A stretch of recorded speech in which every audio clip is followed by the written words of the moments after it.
Okay, so two of the biggest anti-vax videos being forwarded around the internet these days were created by these two guys, Dr. Paul Kangas and Dr. Sean Brooks. My name's Dr. Sean Brooks, PhD, Oxford.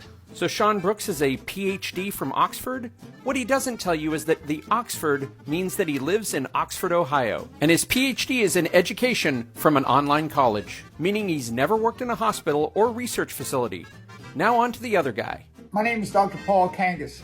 Paul Kangas likes to call himself Doctor too, but if you look on his Twitter profile, you'll see that he graduated from something called Clayton Medical College in 2010.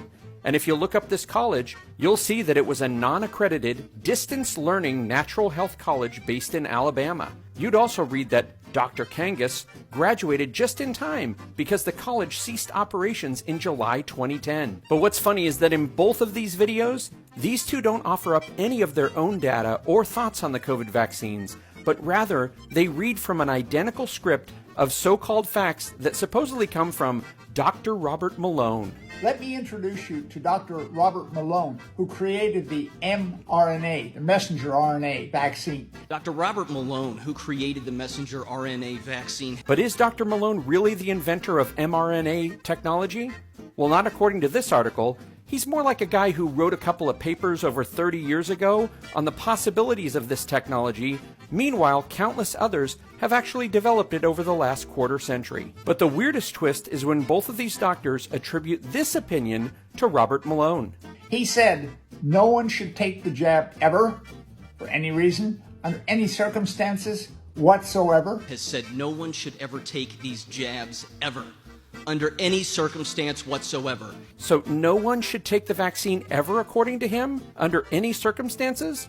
Well, you might want to mention that to Robert Malone himself, because he says this. I took Moderna twice. That's right.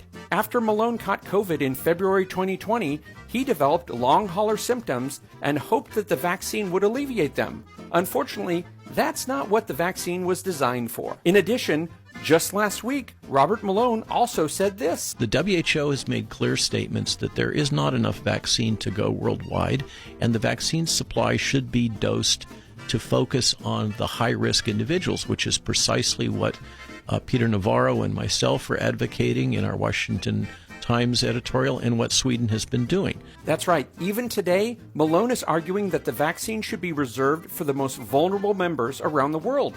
Not that no one should take it ever. So in what QAnon chat room are these guys getting their information?